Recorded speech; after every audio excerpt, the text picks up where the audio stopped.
Pessoal, boa tarde. Espero que todos tenham tido um bom almoço. Já são 13h34, vamos dar sequência. Antes, algumas informações da Secretaria desse simpósio. Lembrando que a FOP Unicamp estará sediando, já de 27 a 30 de setembro, a Jornada Odontológica de Piracicaba. Tradicional jornada anual que acontece aqui na faculdade, já tem a sua data programada, 27 a 30, inclusive disponível no site a programação científica e social e comunitária de tudo que vai ser feito ao longo desses 3 dias. Se inscrevam, participem e incentivem. Recado do Sindicato dos Odontologistas de Piracicaba, o SOPRE, que convida todos para a palestra Aposentadoria e Direito Previdenciário. Hoje está todo mundo trabalhando, mas e o futuro amanhã? Então nós teremos uma apresentação gratuita, dia 24 de agosto, quarta-feira, vai ser na sede da APCD Piracicaba. A apresentação será feita pelo advogado Hilário Bossi. Ele que é especialista em Previdência e Aposente Fácil, mestre em Direito Público, especialista em Direito Civil. É uma palestra gratuita, Aposentadoria e Direito Previdenciário. O Hilário, inclusive, acho que boa parte conhece, porque ele é um dos comentaristas do Jornal Regional da EPTV, falando de aposentadoria, de direitos trabalhistas. Eu estou trazendo também aqui, a pedido da parceira APCD, uma ficha de inscrição. Vocês que são acadêmicos, ainda não conhecem a vida associativa, podem se associar à APCD, ver os benefícios, cursos, atividades, jantares, festas, feitas semanalmente para vocês que estão ingressando na carreira da odontologia. E é importante salientar que o acadêmico não tem custo nenhum, tá? O formado paga uma mensalidade, o acadêmico, vocês que são da faculdade, podem se associar de forma gratuita. A fichinha eu vou deixar aqui em algum local ali na hora do café. Se alguém se interessar, é só pegar e fazer parte dessa vida aí com uma integração social. A PCD também manda um recado que estará realizando um curso de suporte básico de vida e emergências médicas na clínica odontológica. Curso limitado a 12 vagas, será dia 26 de agosto, sexta-feira, da 1h30 às 5h30 da tarde. Informações no site da APCD ou também no Facebook da Associação Paulista de Cirurgiões Dentistas. E o melhor deixei por último. Peixe na Brasa, almoço comemorativo do Dia dos Pais. A APCD realizará esse evento no dia 21 de agosto, um domingo, em comemoração ao Dia dos Pais. O buffet será o Givaldo Buffet, ele que já trabalhou no restaurante Mirante.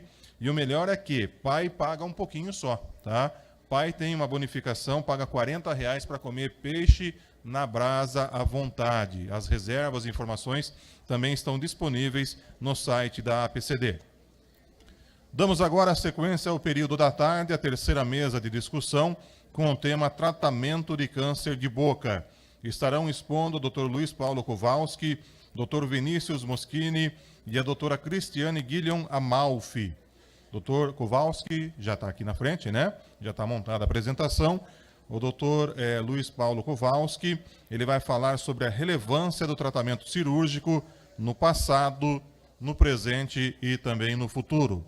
Dr. Luiz Paulo Kowalski possui graduação em Medicina pela Universidade Federal do Paraná, mestrado em Medicina pela Universidade Federal de São Paulo e doutorado em Medicina na área de otorrino pela Universidade Federal de São Paulo. É professor livre docente em Oncologia pela FMUSP e atualmente é diretor do Departamento de Cirurgia de Cabeça e Pescoço e Otorrino do Hospital AC Camargo. Então, essa apresentação é sobre o tema tratamento de câncer. Serão 3 apresentações, cada palestrante terá 20 minutos para expor aí a sua apresentação. Dr. Kowalski, por favor, tenha uma boa apresentação.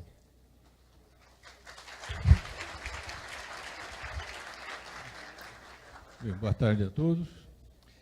Esse tópico, passado, presente e futuro, é sempre meio complicado de falar, né?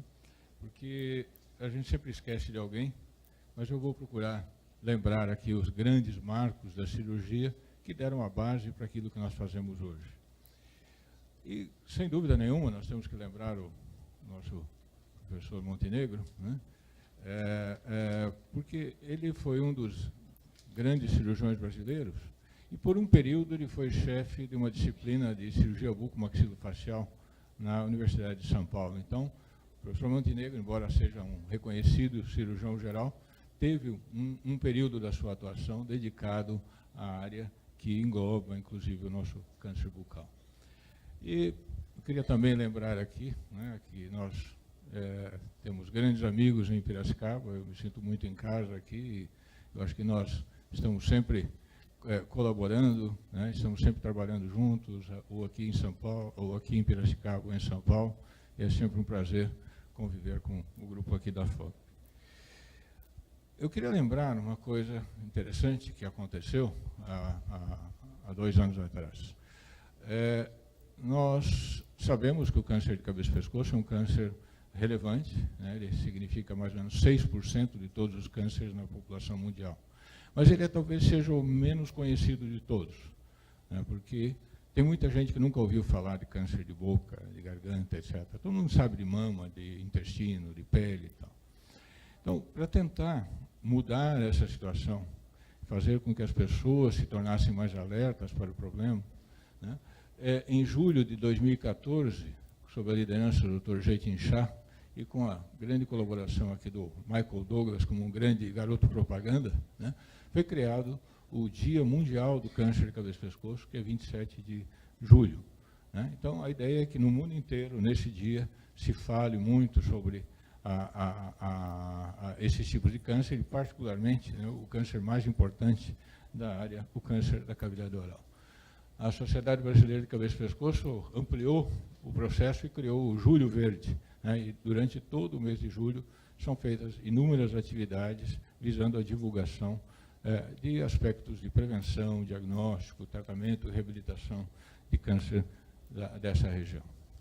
Mas, indo de volta, então, ao nosso tema de hoje, sobre o passado da cirurgia, né, esse indivíduo, né, o Henry Butler, é considerado o pai da cirurgia de cabeça e pescoço. Né? No final do século XIX, ele estabeleceu o primeiro serviço organizado na Europa dessa especialidade, e ele tem um trabalho interessante, que foi um trabalho colaborativo entre 3 instituições, que mostrava os resultados do tratamento do câncer de cavidade oral naquela época. Então, no final do século XIX, mais ou menos de cada 5 pacientes, só um sobrevivia, né, a mais de 3 anos após o diagnóstico. Então, a situação era realmente catastrófica.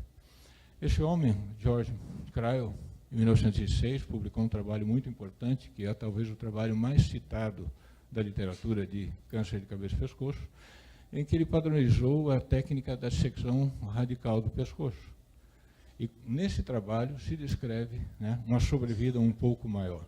Em torno de 30% dos pacientes tratados sobreviviam ao tratamento. Então, melhoramos um pouquinho, né, com a adição de um tratamento que englobava as metástases cervicais de maneira radical. Na época de Hayes Martin, nos anos 50, ele publicou um trabalho clássico também sobre esvaziamento cervical, mas ele publicou e criou algumas técnicas cirúrgicas, né, de dissecção em bloco do tumor primário com os linfonodos cervicais, as chamadas técnicas de operação comando. E nessa época, né, nós chegávamos aí em torno de 40%, 45% de sobrevida já em 5 anos de pacientes tratados. Então melhoramos dos 20% para os 30%, para os 40%, em aproximadamente uns 50, 60 anos. Conley, nas décadas, final da década de 40, década de 50, 60, desenvolveu várias técnicas de reconstrução. Na época de Conley, nós não tivemos nenhum avanço real no prognóstico dos pacientes, mas nós tivemos uma grande melhoria na qualidade do resultado, porque agora estavam sendo feitas algumas reconstruções melhores do que no passado.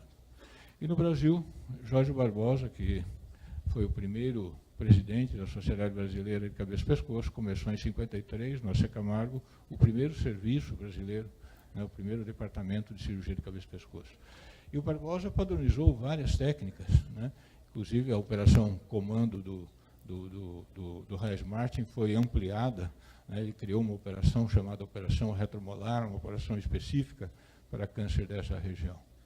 Então, esses pioneiros, né, de praticamente toda a primeira metade do século passado, desenvolveram técnicas que privilegiavam a ressecção radical.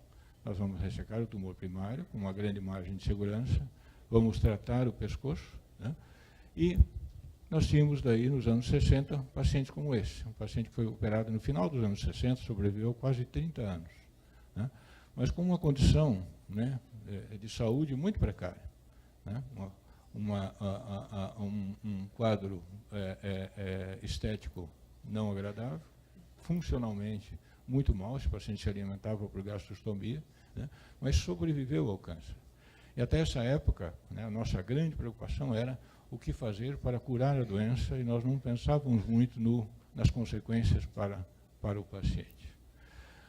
Algumas mudanças foram introduzidas por alguns desses senhores, né, com Oswaldo Soares, da Argentina, o Ettore Bucca, da Itália, mudando alguns aspectos da cirurgia, procurando tornar a cirurgia, mantendo a radicalidade, mas preservando algumas estruturas, trazendo uma certa melhora na qualidade funcional e estética dos resultados. Nos anos 60, nós começamos a ter algumas reconstruções que parecem chocantes, né, mas eram sensacionais para a época.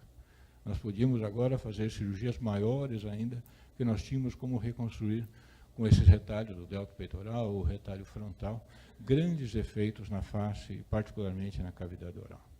Então, essa foi uma época em que se julgava que nós estávamos tendo, né, uma grande melhoria. E certamente estávamos, porque nós podíamos daí operar pacientes que eram considerados inoperáveis nos anos anteriores. Nessa época, nos anos 60 também, pela primeira vez, nós passamos a juntar esforços. Nós passamos a não tratar os pacientes somente com cirurgia ou com radioterapia. Nós passamos a tratar pacientes com a combinação de tratamento, né, reduzindo o risco de recorrência e aumentando a sobrevida. A cirurgia chegou ao seu, talvez, quase máximo de radicalidade até os anos 60. Mas nós conseguimos, no final dos anos 60, ter um ganho quando nós passamos a associar as terapêuticas. Então, em resumo, até essa época, né, nós tínhamos as cirurgias radicais, né, a ênfase em cirurgias radicais, e depois nós viemos com as reconstruções, o uso da terapia adjuvante, né, e algumas modificações na cirurgia tentando, né, melhorar a qualidade do resultado. Então, é importante que a gente tenha essa base do passado para tomar aí o fôlego, né, para pensar o que fazer no futuro, né. Então, muita coisa do que aconteceu nos anos 70 em diante, onde nós passamos a privilegiar alguns aspectos de reconstrução, reabilitação, né, foram consequências da frustração até essa época aí dos anos 60, com os resultados que estavam sendo alcançados em longo prazo. Se nós sabemos isso, né, nós sabemos onde estamos pisando, nós vamos planejar o futuro, né, e nós podemos, aprendendo com o passado, ter muito mais chance de vencer do que perder, né, mas é claro que nós temos que ousar para tentar melhorar as coisas. E aqui, eu acho que o Dr. Jatin Shah foi muito feliz quando publicou esse artigo, porque ele mostra aqui uma característica totalmente diferente do que era a especialidade até os anos 60, início dos anos 70, onde o cirurgião trabalhava isoladamente. Ele coloca aqui o papel do cirurgião nas diversas fases do tratamento, mas o cirurgião é apenas uma parte da equipe, né? Nós temos que colaborar, nós temos que trabalhar junto com os outros especialistas, né, com os clínicos, com os radioterapeutas e com as equipes que possam atuar na reabilitação dos pacientes. Então, essa a verdadeira atuação multidisciplinar, né, dá vários papéis a cada um de nós em momentos diferentes, de diagnóstico, de tratamento e de reabilitação.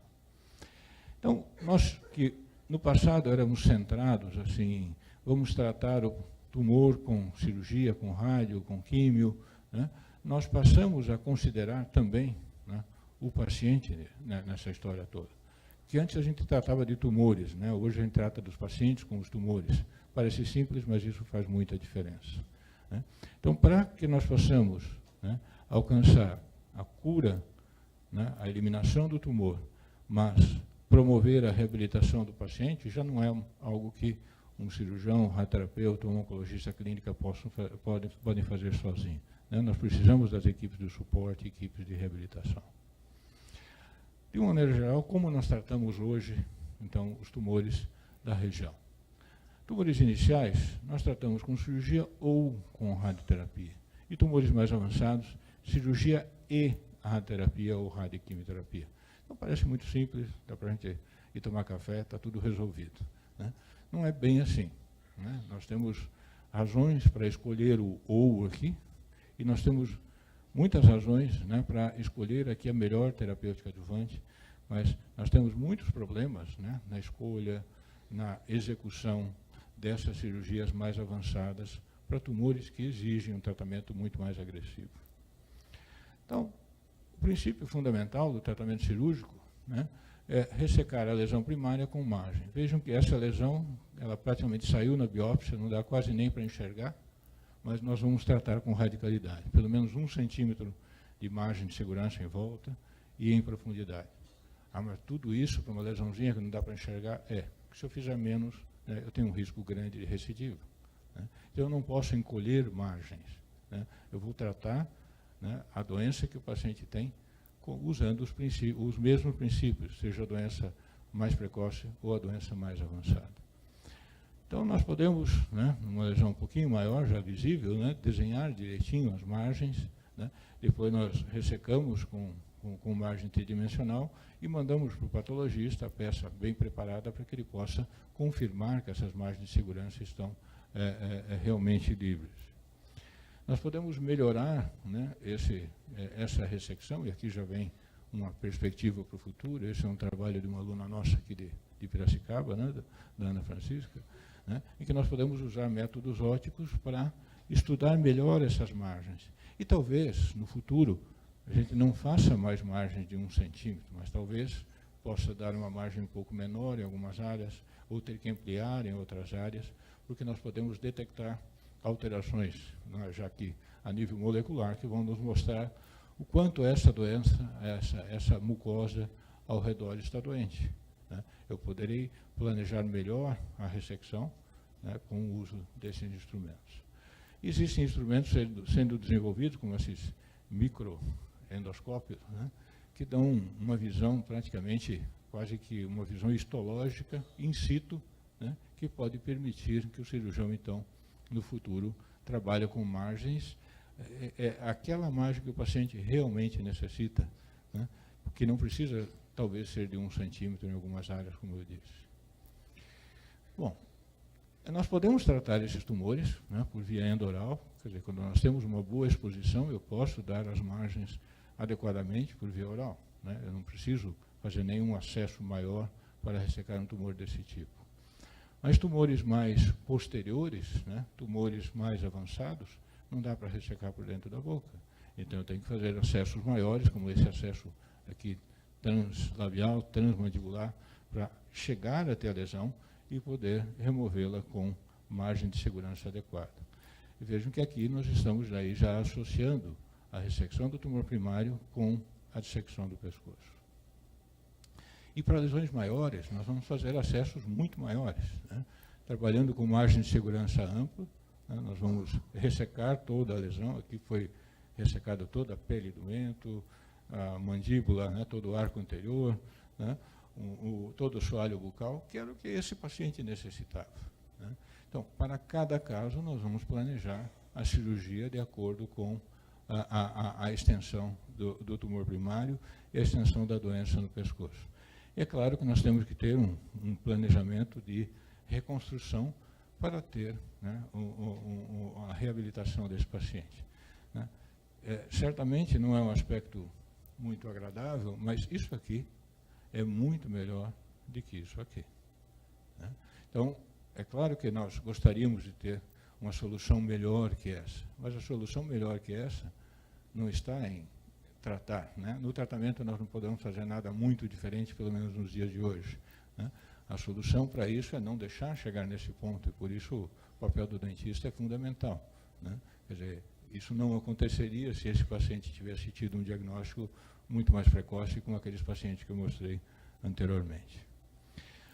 Bom, nós vamos então ter vários tipos de acesso, como por exemplo, né, para essa realização de uma hemiglossectomia com esvaziamento cervical. Eu posso não abrir o lábio, né, eu posso fazer uma ressecção endoral associada a uma dissecção cervical. Essa é uma operação clássica, chamada Operação Pultru, que foi descrita nos anos 50 e a gente faz do mesmo jeito até hoje. É crucial, né, nessa ressecção, o que nós vamos fazer com a mandíbula, né, nessas lesões que estão próximas à mandíbula. Né? Nós temos aqui as diversas maneiras como ela pode ser invadida e nós vamos usar esse conhecimento para determinar a extensão de uma ressecção mandibular, né, que poderá ser uma dissecção marginal, seccional, hemimandibulectomia, enfim, de acordo com a necessidade de cada paciente. Então, o tratamento sempre é customizado. A extensão da ressecção depende da extensão, da localização e da extensão da doença. Quando nós conhecemos a extensão, nós vamos fazer a ressecção adequada, né? Aqui a gente pode ver a margem já no raio-x da peça cirúrgica, né? Mostrando que a margem óssea é uma margem boa. Aqui nós temos o final da ressecção. Hoje nós temos alguns instrumentos que ajudam bastante, né? Usando as imagens, é possível fazer lá por prototipagem, né? Você ver exatamente onde é o tumor, a extensão do tumor. Isso serve para o ensino e serve também para que o cirurgião possa planejar melhor a cirurgia. Você pode construir guias, né, para a ressecção, guias para a retirada do enxerto, né, que vai ficar perfeitamente colocado, né, para reparar o defeito ósseo. Então, nós temos algumas sofisticações atuais e já disponíveis que permitem, né, uma melhor ressecção, né, e uma melhor reconstrução.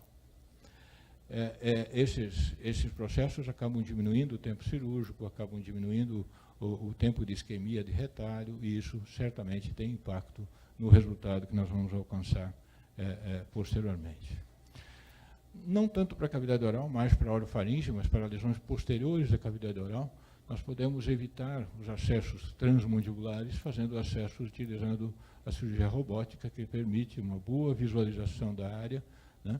E nós podemos trabalhar em áreas que nós não conseguiríamos trabalhar, né, por um acesso endoral simples. Então, nós podemos utilizar esse tipo de instrumento em pacientes específicos, né, quando necessário. Outro aspecto importante da ressecção é a dissecção cervical. Né? Como nós mostramos lá atrás, o cryo fazia isso aqui, né? Dissecção radical do pescoço. Nós tínhamos esse tipo de sequela, né? Queda do ombro muito frequentemente, dor. Tal. Com o passar do tempo, nós fomos reduzindo a dissecção das estruturas não comprometidas. Então, por exemplo, conservar o nervo acessório, né, faz muita diferença para esse tipo de morbidade, a queda do ombro. Então, nós podemos fazer isso, né, preservando essa estrutura e trazendo um resultado estético e funcional melhor para o paciente. Mas o conhecimento da disseminação linfonodal, que é prioritariamente para os linfonodos da parte alta do pescoço, permitiu que nós passássemos a, em casos selecionados, não fazer esse tipo de dissecção, mas uma dissecção mais limitada, chamada de esvaziamento supraomioide, né, com resultados estéticos e funcionais muito melhores. Então, nós caminhamos da dissecção radical, né, com algumas possibilidades de preservação de estruturas anatômicas, né, mas, por outro lado, nós também desenvolvemos técnicas de cirurgias mais radicais, como essas, com ressecção e reconstrução de carótida para pacientes com tumores avançados. Mas, para os pacientes com pescoço negativo ou pacientes com pescoço inicial, nós podemos, com doença inicial, pescoço com metástase de até 3 centímetros, nós podemos fazer a dissecção, né, supraomioide, que é a dissecção dos linfonodos altos do pescoço. Nesse estudo, que é um estudo sobre esvaziamentos eletivos, ou seja, quando o pescoço é negativo, nós mostramos aqui, né, que o esvaziamento supraomioide e o esvaziamento radical dão os mesmos resultados. Então, para que fazer esvaziamento radical se eu posso usar uma técnica menos extensa, né, anatomicamente, mas que produz o mesmo resultado oncológico em longo prazo? Nós podemos melhorar ainda mais, né, sob o ponto de vista estético e funcional, fazendo alguns acessos, como quando a gente não sabe, a gente vai aprender com quem sabe, né? Então, nós fizemos um curso na Coreia para aprender a fazer dissecção robótica do pescoço. Ao invés de fazer a incisão aqui no pescoço, fazer uma incisão retroauricular e fazer a mesma dissecção cervical, né? E isso é muito importante, principalmente para pacientes como essa, né? Uma paciente jovem, e cada vez mais nós estamos vendo pacientes jovens com câncer de cavidade oral, né? Então, isso faz bastante diferença, né, para essa paciente. A técnica cirúrgica é a mesma, né? Nós só estamos usando instrumentos diferentes e uma incisão diferente.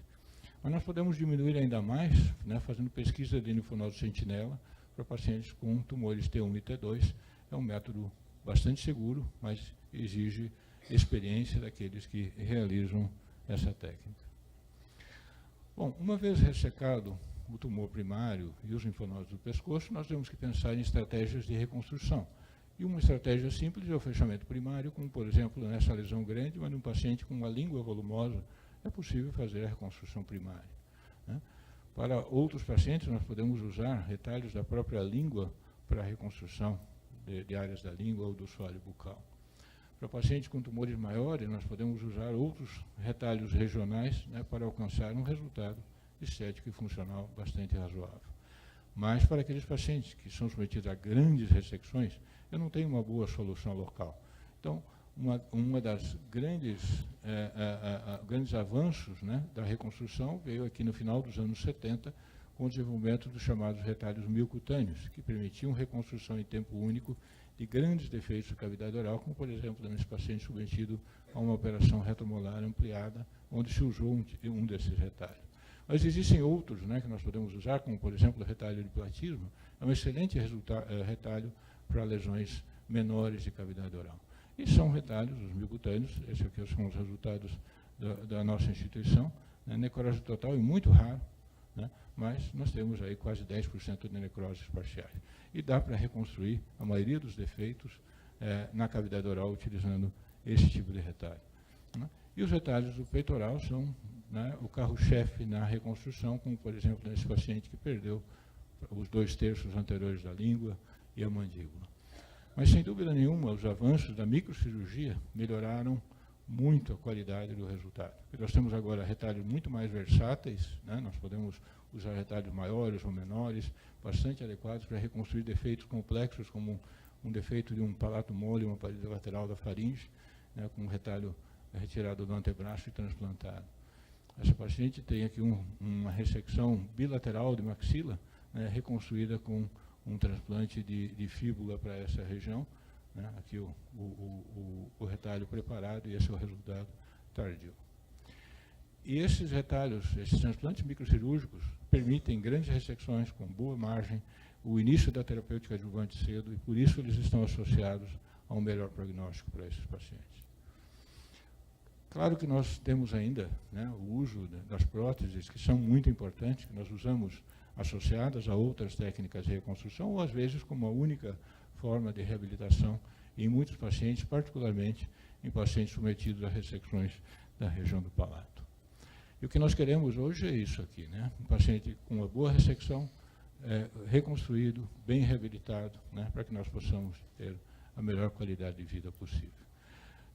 Sobre terapêutica adjuvante, eu acho que isso vai ser comentado mais adiante, né? Eu só queria deixar essa mensagem final aqui.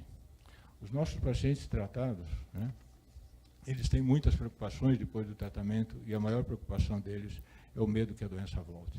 Então, nós podemos fazer de tudo, mas nunca nós podemos reduzir a radicalidade do tratamento.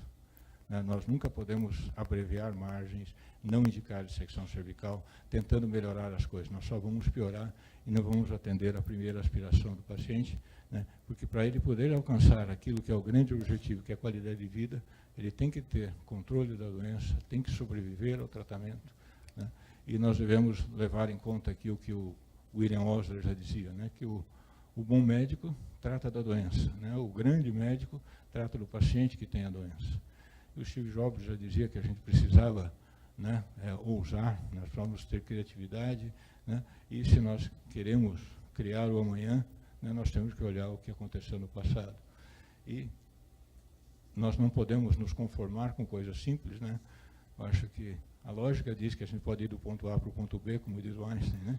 Mas para a gente ir para qualquer lugar, para melhorar, a gente tem que olhar a nossa imaginação, nós temos que criar novas coisas, né? E temos que checar resultados que possam ser introduzidos e que possam melhorar a qualidade de vida dos nossos pacientes. Muito obrigado.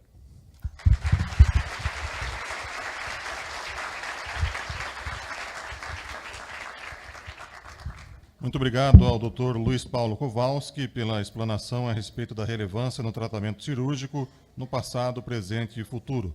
A terceira mesa, cujo tema é tratamento de câncer bucal, terá depois a intermediação como moderador do Dr. Rodrigo Reis e também da doutora Leonor Baroni como secretária. Dando sequência à apresentação, nós chamamos o Dr. Vinícius Moschini para falar de tratamento radioterápico. Dr. Vinícius Moschini é radioterapeuta pelo CEON, é especialista em radioterapia pelo Hospital do Servidor Público Estadual de São Paulo, membro da Sociedade Brasileira de Radioterapia e pós-graduando na área de tocoginecologia. Tá correto? Obrigado, professor. Por favor, pode se postar à frente para a sua apresentação. Olá, boa tarde a todos. Primeiramente, eu queria agradecer o convite da comissão organizadora. Bom, então, voltando a dizer, é uma honra poder participar de um evento dessa magnitude, né, com um salão nobre cheio de assumidades aí no assunto, de cabeça, pescoço, odontologia. Então, coube a mim falar um pouquinho mais sobre a radioterapia no câncer de cavidade oral. Bom, quando a gente vai falar sobre radioterapia, assim como na cirurgia a gente vem passando por uma evolução muito importante aí em relação às técnicas de tratamento, com o objetivo principal também da melhora da qualidade de vida, além de um controle de doença. Para falar em cavidade oral, eu achei melhor trazer um pouquinho da anatomia dessa região. Sei que vocês são grandes nomes aí nisso, mas em relação aos tumores de cabeça e pescoço, o sítio de cavidade oral, o sítio mais comum é o lábio inferior, com 38% dos casos, e os sítios menos comuns é a mucosa jugal, né? A grande maioria dos tumores de cabeça e pescoço são carcinomas escamosos,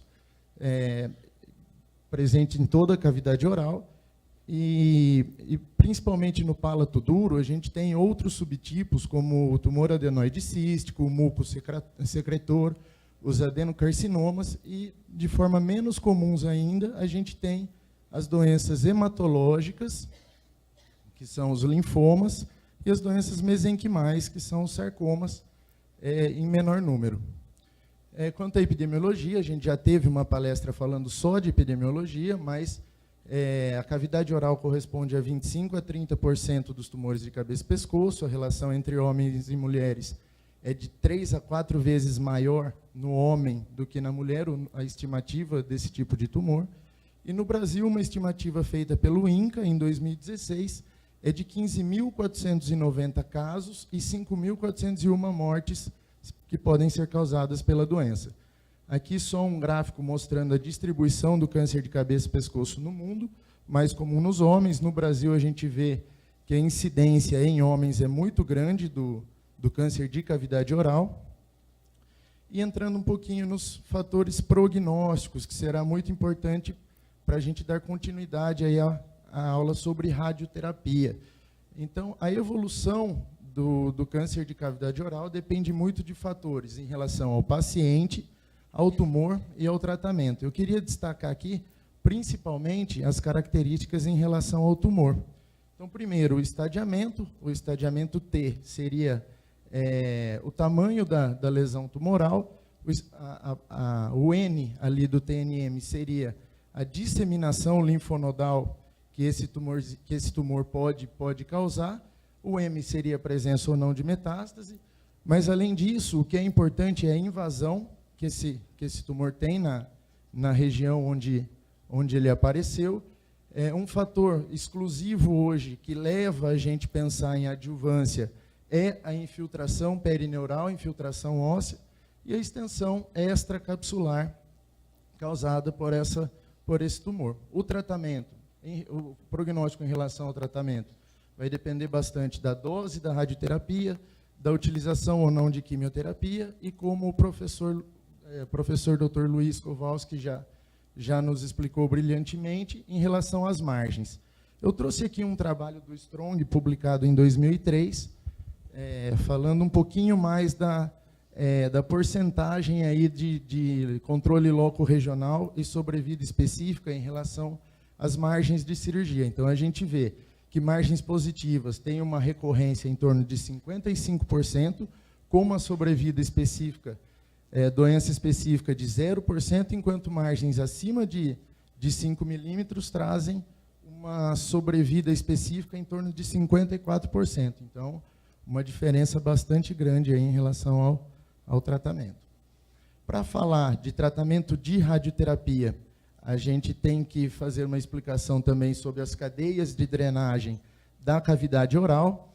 Então, para a gente delimitar os campos de radioterapia, a gente precisa saber alguns landmarks, que são marcas topográficas anatômicas importantes, e nessa figura a gente pode ver, nessa região aqui, a borda superior do ocioide, dividindo os níveis linfonodais 1 para os níveis linfonodais 2, mais aqui abaixo, a cartilagem cricoide, dividindo o nível linfonodal 3 para o nível linfonodal 4, a borda anterior do músculo externo-cleidomastoide, dividindo subníveis da cadeia 2. Por que isso é importante? Porque os tumores mais avançados de cavidade oral, eles podem ter uma disseminação para as cadeias linfonodais. Passar um pouco mais rápido. Aqui um pouquinho da incidência da metástase linfonodal. Aqui um trabalho publicado em 1990 sobre ressecção profilática e terapêutica do pescoço, mostrou que tumores mais iniciais, tumores T1 e T2, que são tumores que vão até 4 centímetros, eles apresentam uma taxa de disseminação linfonodal entre 5% e 20%, já para tumores mais avançados, acima de 4 centímetros, ou com invasão da musculatura ou invasão de parte óssea, a gente pode ter uma disseminação linfonodal em torno de 33% a 67%.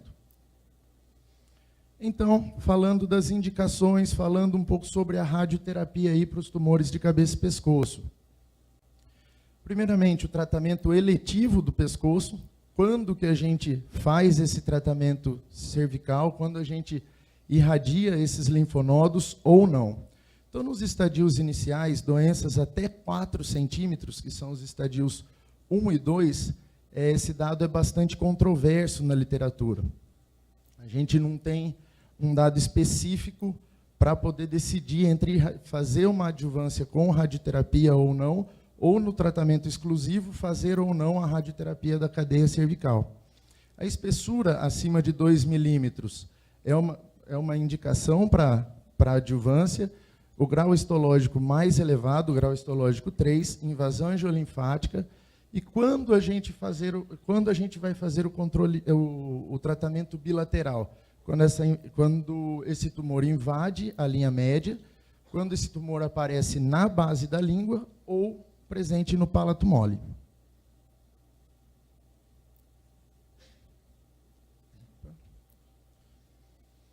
Então, a radioterapia é um tratamento que consiste no uso da radiação ionizante produzida por aparelhos de radiação ou emitidas por radioisótopos naturais ou artificiais para fins terapêuticos.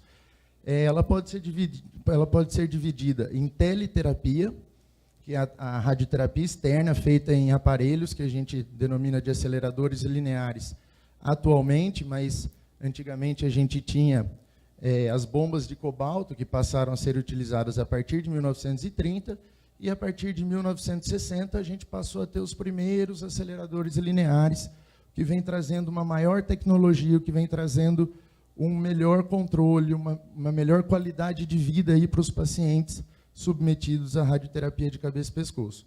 E a braquiterapia, que é o tratamento próximo ao tumor. Braque, do grego, quer dizer perto, então é um tratamento feito na superfície tumoral. As indicações da radioterapia para o carcinoma de cavidade oral, nos estadios clínicos 1 e 2, tanto a cirurgia quanto a radioterapia são boas opções para o tratamento. Os estudos, os principais estudos são retrospectivos, então não existe um estudo com nível de evidência alto mostrando benefício de um tratamento em relação ao outro. E nesses estudos os resultados são bastante semelhantes. Então, da onde vem a decisão entre radioterapia e cirurgia para os tumores iniciais? Essa decisão, então, é feita em conjunto com o paciente, cada vez mais ouvindo o que ele tem a nos dizer, ouvindo quais são, o que ele espera desse tratamento, e assim a decisão em suas mãos, a decisão compartilhada cada vez mais com o paciente e sua família. Para os estadios mais avançados, estadios 3 e 4, a cirurgia combinada com a radioterapia ou a quimiorradioterapia, em casos inoperáveis ou de grandes perdas funcionais, somente a quimio e a radioterapia. Exceções relativas à cirurgia inicial, que a gente teria que usar a radioterapia como tratamento. Seria os tumores de lábio, principalmente as lesões acima de 2 centímetros, lesões volumosas que acabam ocupando grande parte do lábio, que traria grande morbidade cirúrgica a esse paciente, as lesões de lábio superior e as lesões que envolvem a comissura labial. Além disso, lesões de palato duro com envolvimento do palato mole e o trígono retromolar, quando também há envolvimento do palato mole, pilar amidaliano e mucosa jugal.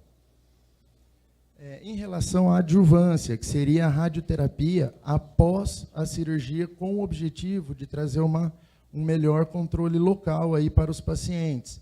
A radioterapia deve ser usada em tumores de risco intermediário e alto de recidiva. Tumores avançados, estadios 3 e 4, com margens de ressecção próximas do tumor, ou seja, abaixo de 5 centímetros. Aqui a gente tem um dado bastante importante, voltando a falar daquela taxa de recidiva quando a margem da cirurgia é muito próxima, como já falou brilhantemente o professor Kowalski. A utilização, quando existe 2 ou mais linfonodos, atualmente vem se saindo pesquisas sobre a radioterapia adjuvante em pacientes com apenas um linfonodo, quando não há um esvaziamento ou uma cirurgia adequada do pescoço, e a presença de invasão perineural ou angiolinfática para esses pacientes.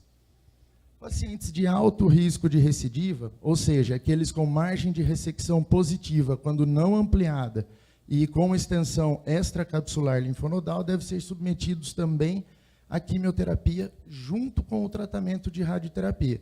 A gente sabe que a extensão extracapsular traz a taxa de recidiva, a taxa de sobrevida desses pacientes de 60% para apenas 20%. Então, é preciso tomar cuidado com essa característica patológica da doença.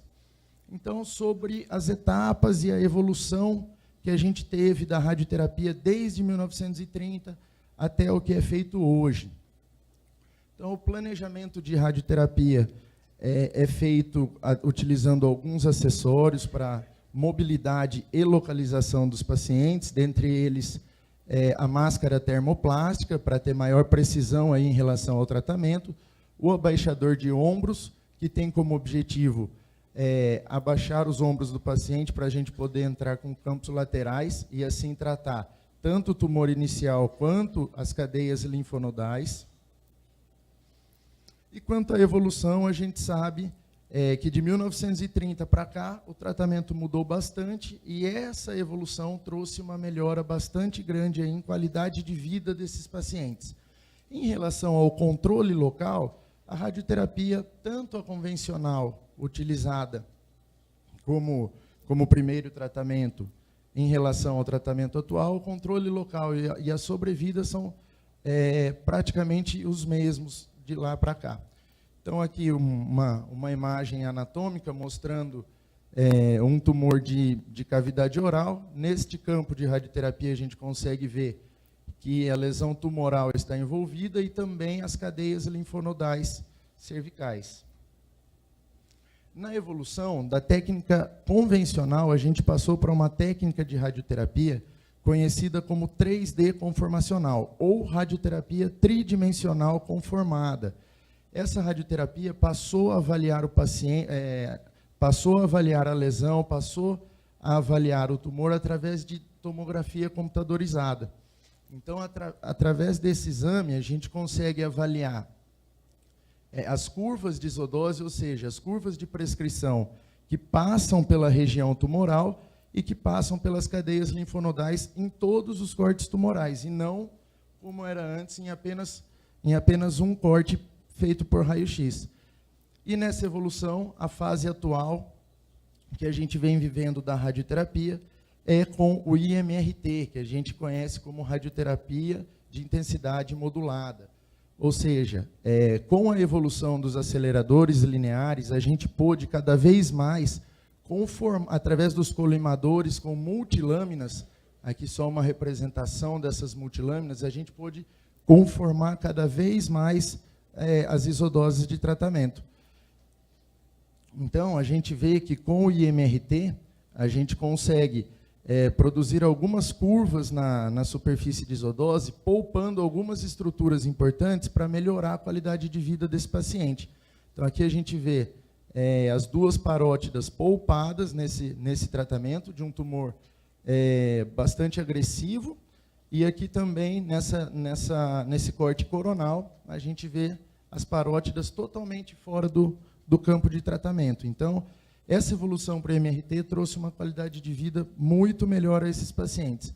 Aqui a representação gráfica com as doses absolutas, então a gente vê que as curvas de isodose para tratamento da doença não passam nas estruturas de risco, o que é muito importante para a qualidade de vida desse paciente.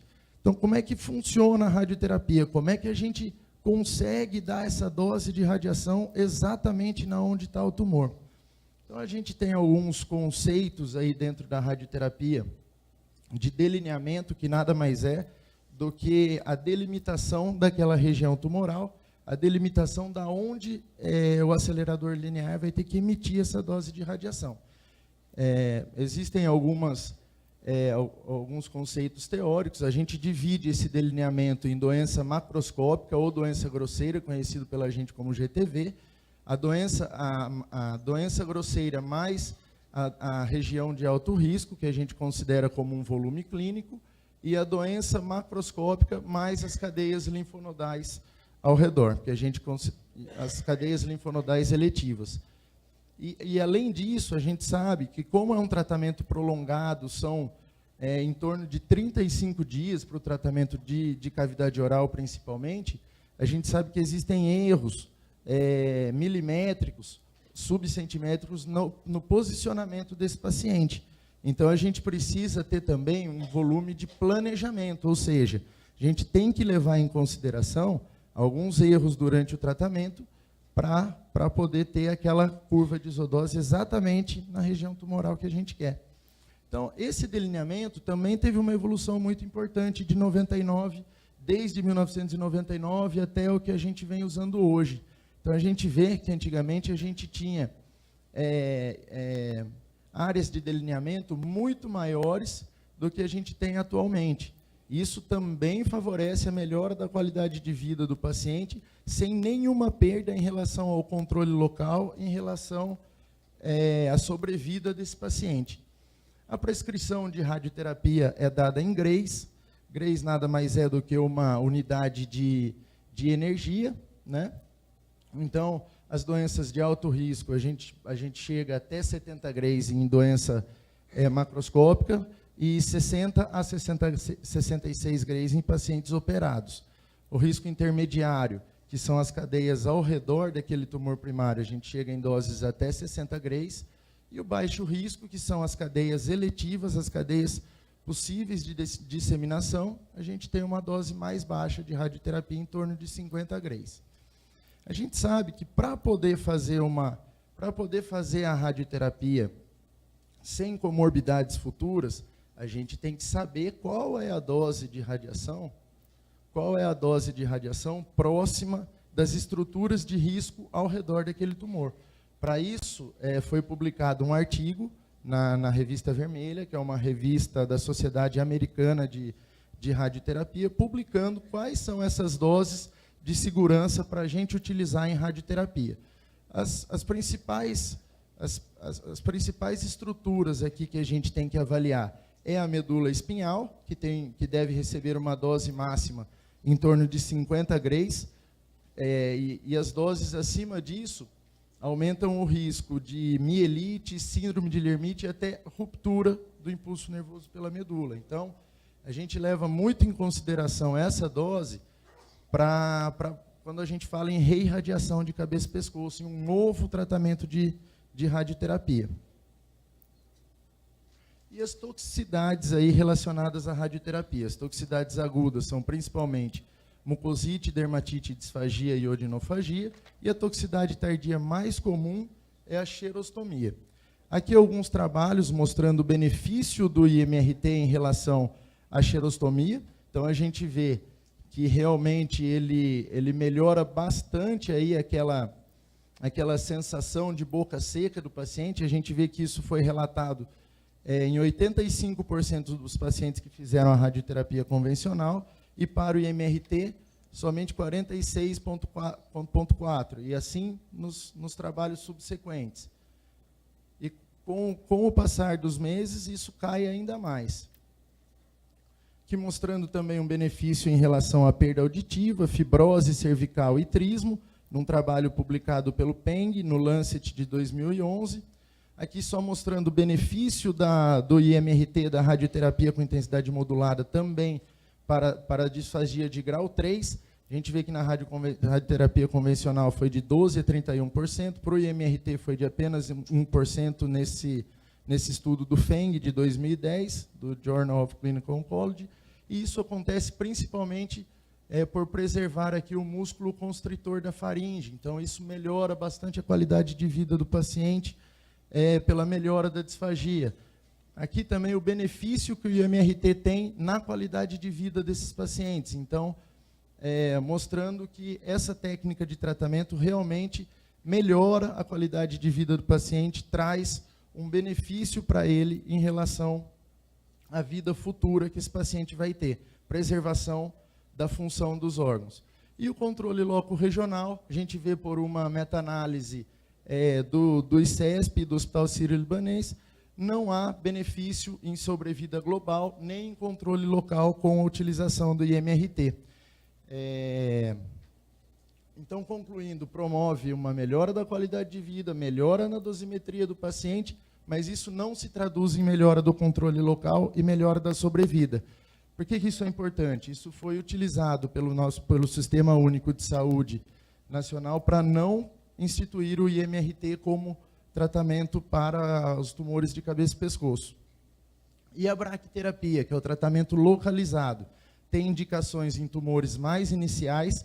Ela é feita intersticialmente com agulhas e fontes radioativas colocadas diretamente em contato com o tumor, e tem ótimos resultados aí para o câncer de cavidade oral. Reirradiação ainda é um desafio para o radioterapeuta, principalmente pelos riscos e toxicidades geradas para o paciente, mas ainda é a única opção potencialmente curativa nas recidivas não operáveis, nas recidivas irressecáveis. Então, a gente tem que conversar muito com o paciente para poder indicar uma reirradiação. E quais são os melhores candidatos para esse tipo de tratamento?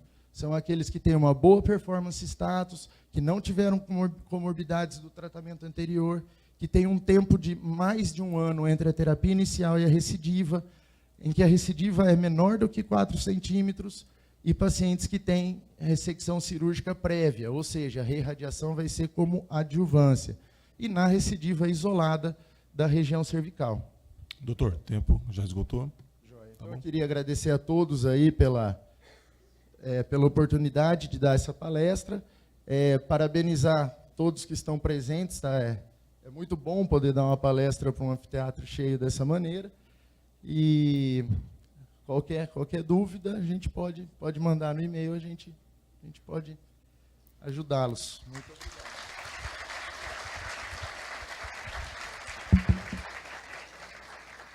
Muito obrigado ao Dr. Vinícius Moschini, que falou sobre tratamento radioterápico. Agora ocupa a apresentação a doutora Cristiane Guilhom Amalfi, que vai falar de aspectos atuais da quimioterapia.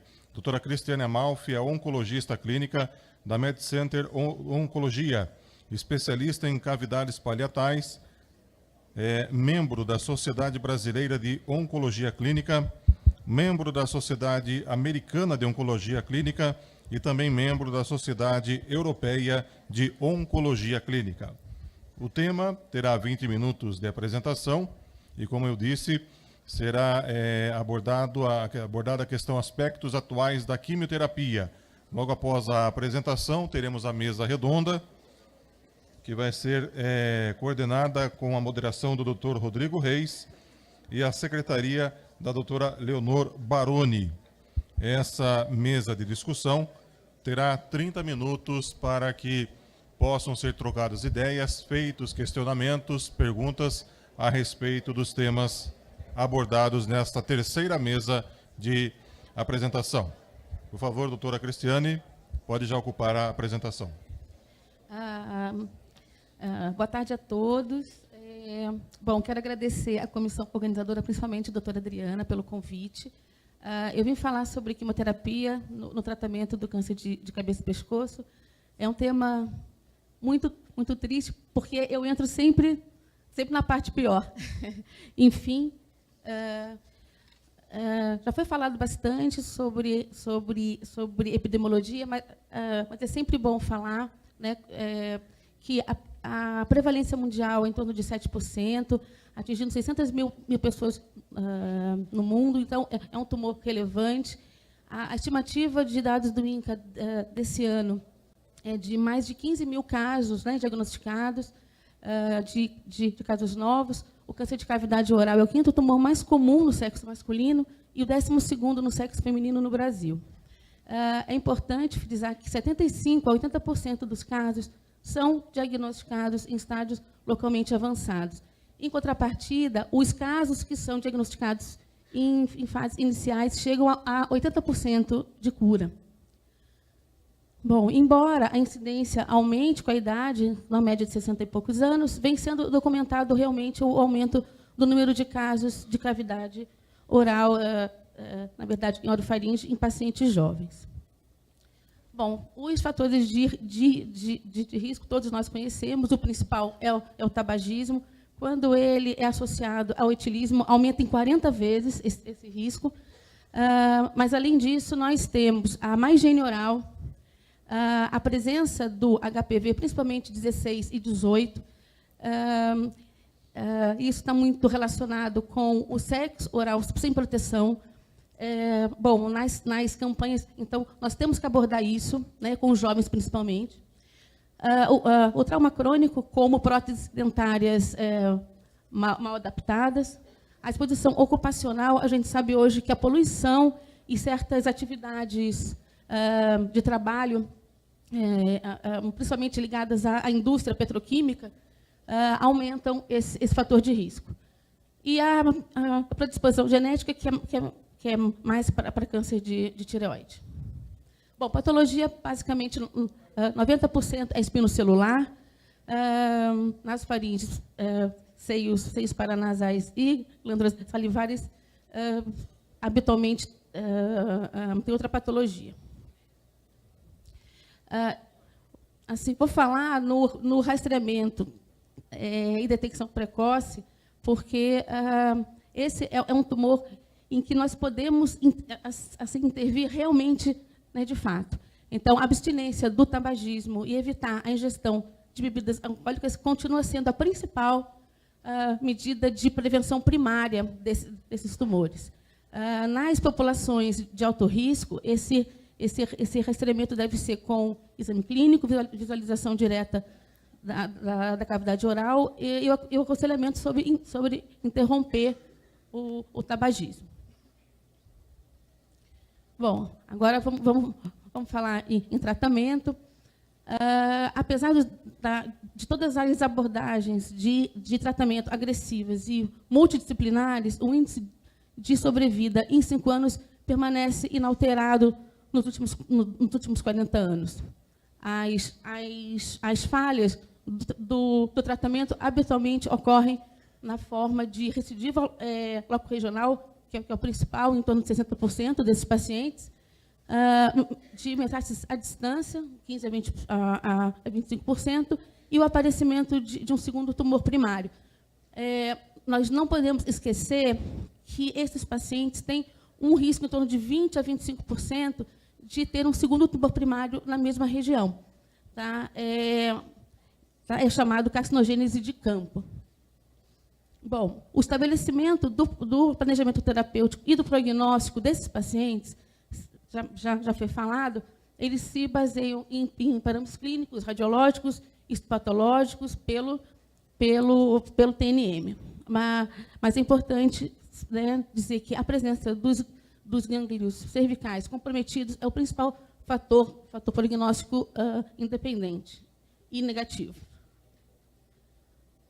Ainda sobre tratamento, essa decisão deve ser sempre multidisciplinar. Sempre tem que ser envolvidas todas as equipes da cirurgia, da radioterapia e da oncologia clínica, em todos os casos. Não esquecer que o suporte nutricional, o acompanhamento fonoaudiológico e a avaliação e conduta odontológica devem ser feitas antes, durante e após o tratamento em todos os pacientes. Bom, já foi falado, né, esse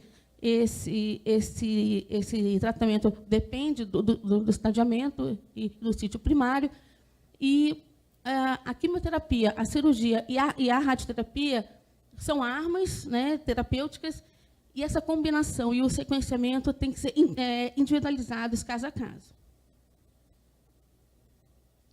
Aí entra realmente, né, o tema da minha aula aqui hoje, que é o tratamento sistêmico. Lógico que a principal opção de tratamento da doença primária e recorrente é a cirurgia, né, visando sempre obter margens negativas, porque nós já sabemos que margem comprometida impacta na sobrevida desses pacientes. Basicamente, nós temos 3 abordagens nos tumores localmente avançados, porque nos estadiamentos 1 e 2, a quimioterapia não entra. Então, seria a radioterapia concomitante com a químio, baseado em platina, que é um grupo de medicamentos que eu vou falar adiante, com cirurgia reservada para a doença residual, a cirurgia seguida de radioterapia ou rádio e químio concomitante, de forma adjuvante, e aí nós temos que julgar os fatores de alto risco, já citado aqui, e a quimioterapia de indução, seguida de rádio e químio concomitante definitiva ou cirurgia. Nós temos que pensar que, muitas vezes, essa margem não consegue ser negativa, né? E aí entra a rádio, né, e a químio, pensando no controle local da doença e na melhor qualidade de vida dos pacientes. Bom, nós temos um grupo de quimioterápicos. A cisplatina ainda é a base do tratamento do câncer de cabeça e pescoço. Nós sabemos hoje que a quimioterapia com platina associada à radioterapia mostrou ser mais eficaz que a radioterapia isolada. A cisplatina é uma droga radiosensibilizante, então aumentaria a potência da radioterapia. Os taxanes, que é o paclitaxel e o docetaxel, se mostraram bem ativos em câncer de cabeça e pescoço, melhoraram a taxa de resposta, mas a neurotoxicidade é bem limitante, principalmente quando a gente associa a outras drogas neurotóxicas, né, que é o caso da cisplatina. Então, isso precisa ser muito bem monitorado.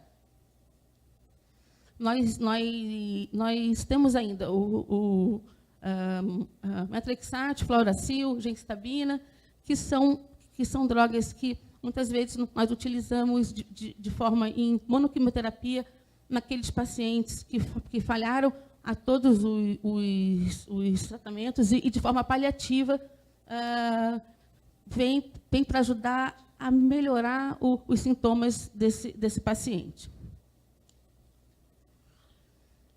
Nós temos uma nova droga que foi incorporada, que é o cetuximab. Ele é um anticorpo anti-EGFR. Na verdade, nos últimos 20 anos, a compreensão da biologia do tumor trouxe muito progresso para a gente. Então, a gente hoje tem drogas que são chamadas de drogas-alvo, né, que é o caso do cetuximab.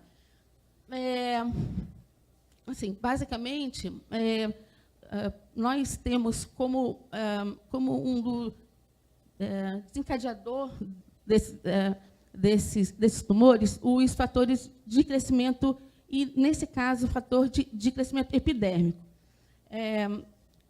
Esse medicamento age bloqueando esses receptores, né, e aí bloqueando a função de proliferação celular.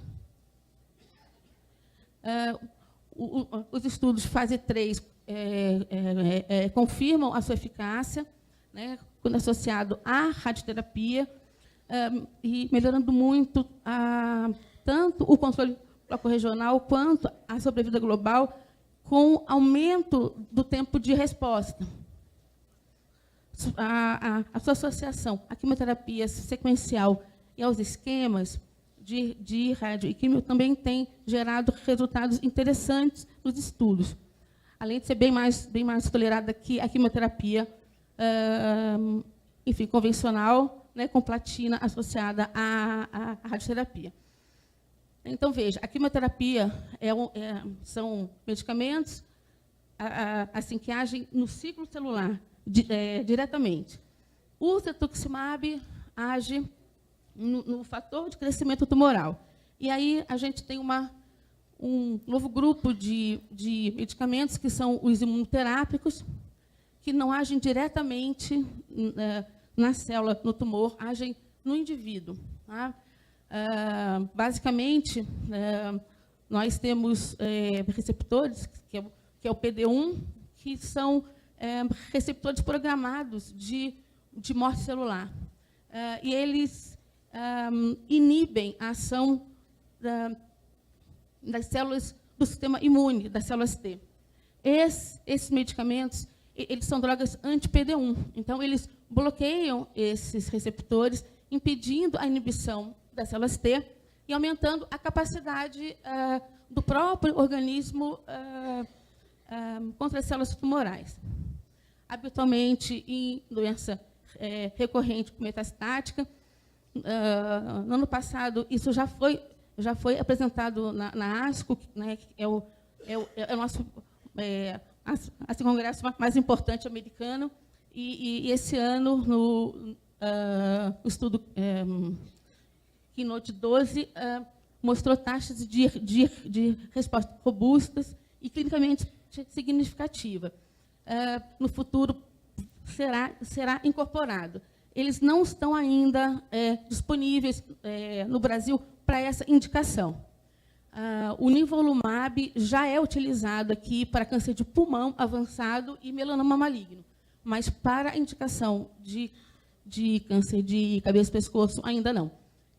É de altíssimo custo, mas é muito, muito promissor.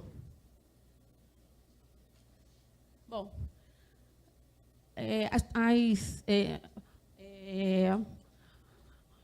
enfim, conclusões são que o tumor de cabeça e pescoço atinge mais de 600 mil pessoas no mundo. Mais de 70% dos nossos pacientes são são diagnosticados em estágio avançado. A possibilidade de cura em estádios iniciais chega a 80%. Apesar das abordagens de tratamento agressivas e multidisciplinares, o índice de sobrevida em 5 anos permanece inalterado. Nós temos várias drogas, né, promissoras, mas extremamente caras.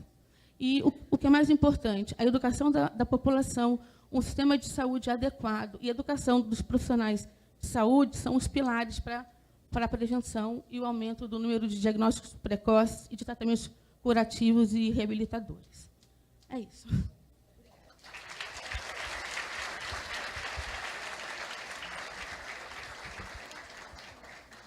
Bom, muito obrigado à doutora Cristiane. Peço agora a técnica que suba ao telão, né, para que a gente possa fazer a mesa de debate.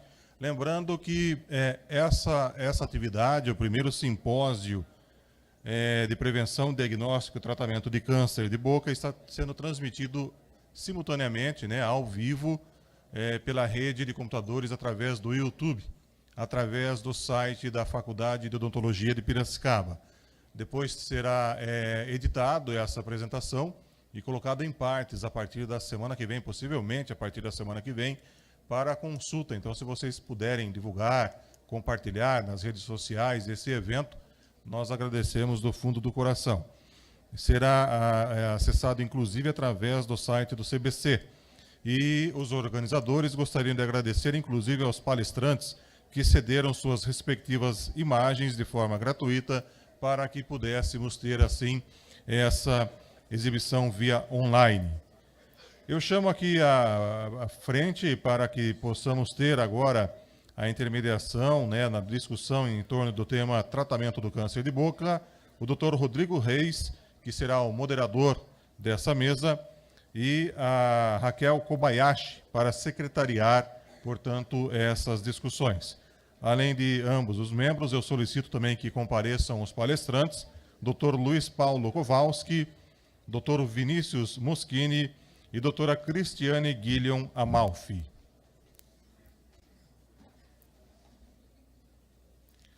Teremos como discussão 30 minutos, correto? 30 minutos de discussão. Logo em seguida, partiremos para a área externa, onde será servido o coffee break do período da tarde. Portanto, agora, qualquer dúvida, inclusive estarei aqui na parte de baixo, né, com o microfone sem fio. Quem quiser fazer alguma pergunta, algum questionamento, só levanta a mão que eu levo o microfone até vocês, tá? Dr. Rodrigo Reis.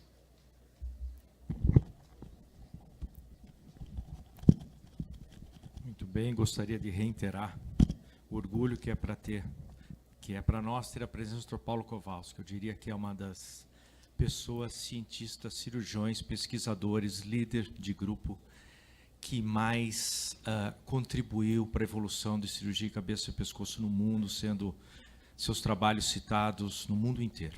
Bom, Dr. Paulo Kowalski, uma perguntinha. Eu perdi, desculpe, parte da sua apresentação por um problema pessoal, mas desde a época que a gente estava no C. Camargo, a microcirurgia era sempre um detalhe importante devido à complexidade, ao tempo cirúrgico e, do outro lado, a balança, a qualidade de vida do paciente. Eu sei que a gente não pode comparar o índice de disponibilidade de microcirurgião num país como o nosso, em países de primeiro mundo. Tá? Isso lá é quase rotina. Hoje nós temos as dificuldades logísticas de um país ainda em desenvolvimento e nós não temos o que os países de primeiro mundo têm em relação a recursos cirúrgicos. Mas a minha pergunta é, então vamos comparar, o senhor conhece o mundo inteiro, em relação a países similares ao nosso. Se temos aí a Índia, países como o México e países sul-americanos. Em que proporção está o Brasil em relação aos países emergentes, em relação à disponibilidade de microcirurgia para tumores de cabeça e pescoço avançados que ainda existem?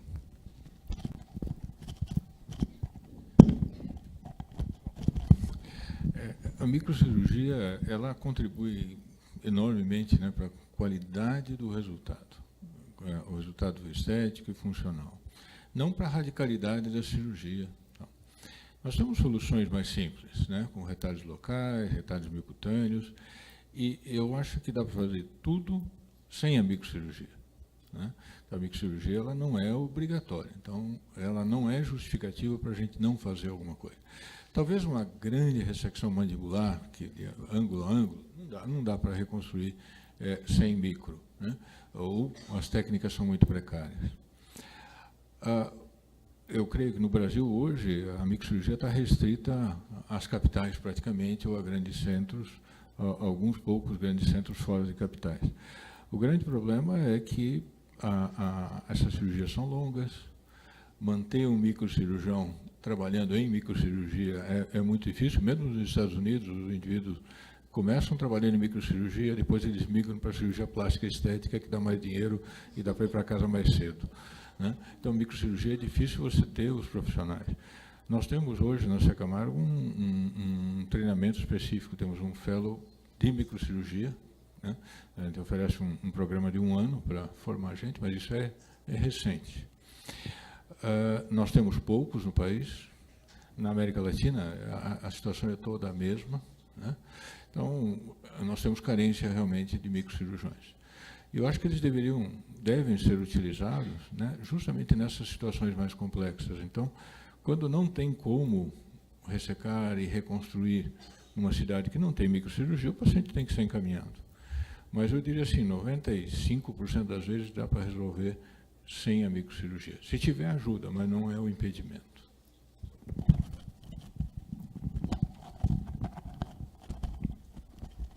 Muito bem.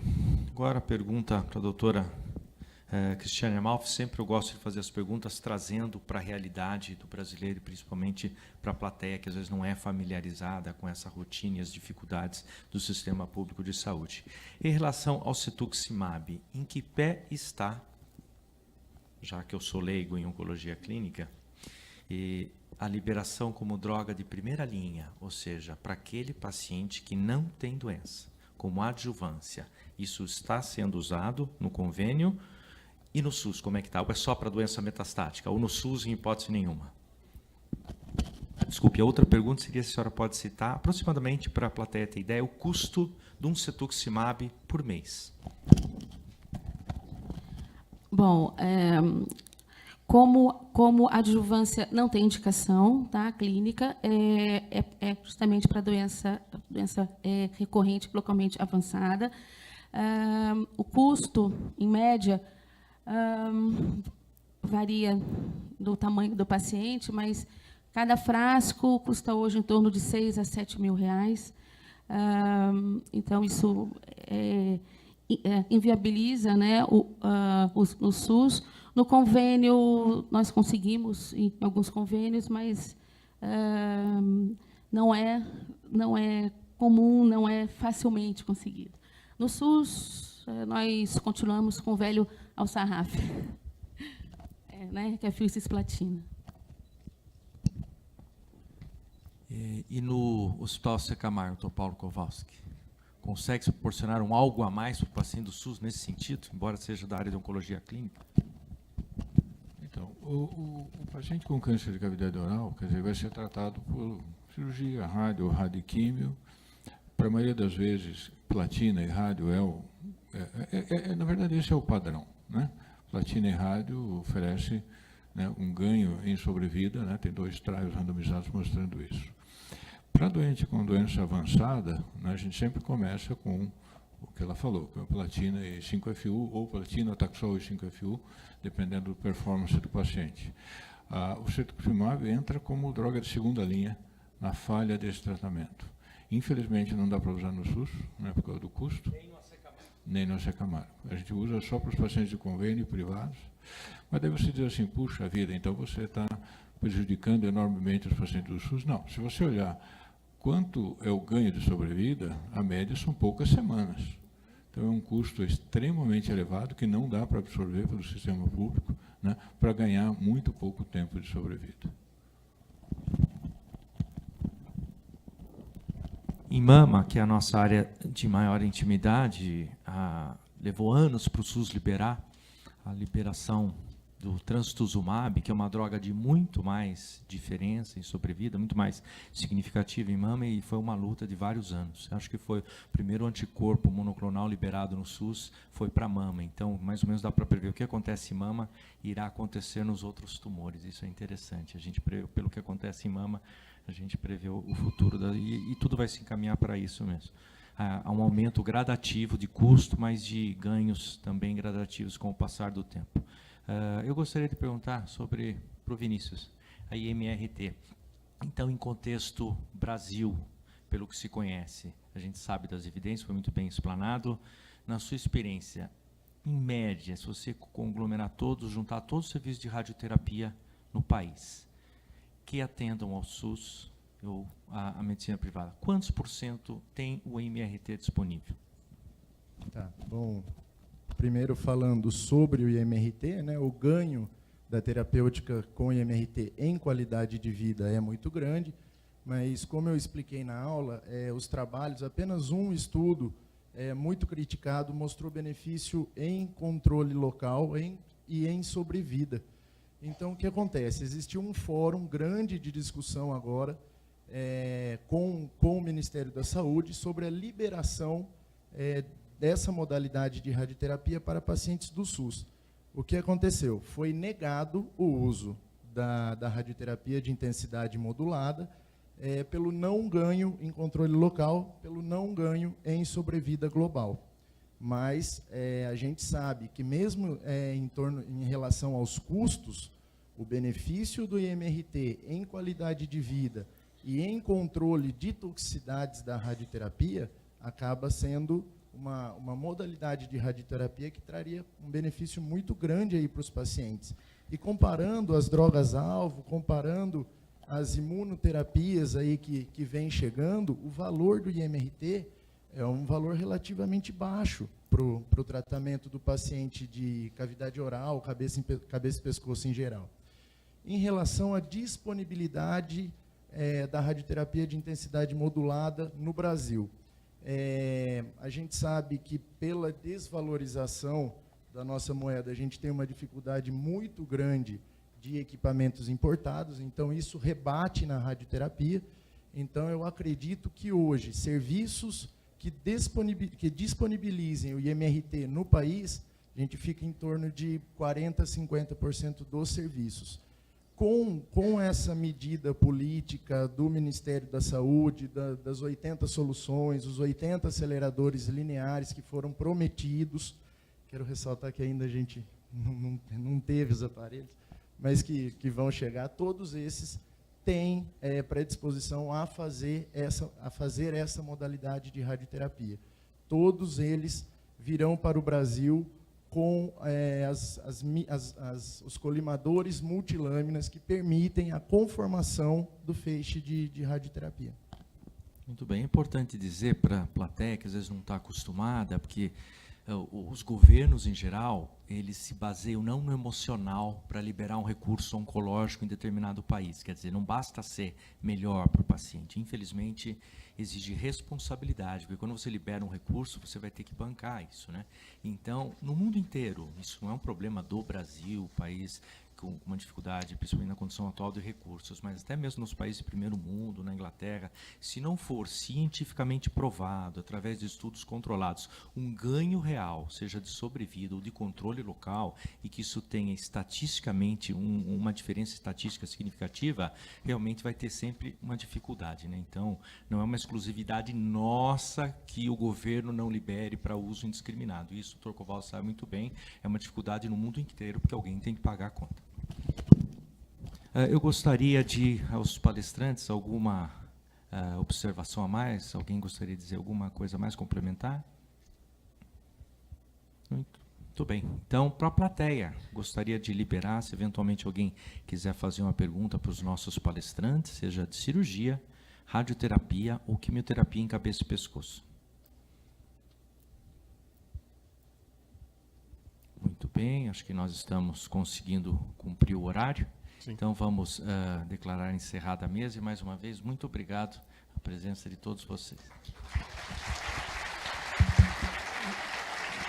Nós só solicitamos que a mesa ainda permaneça aqui em cima, porque nós faremos a entrega aí. Tatiana, doutora Ângela, Eliana Aguilera, por favor, subam aqui para entregar os certificados e um presente aí pela participação nesta discussão agora à tarde. Muito obrigado, parabéns a todos vocês. Coffee break já está sendo servido, gente. Lá fora, por favor, podem dirigir-se à área externa. 15h30, retornamos com a parte final dessa apresentação.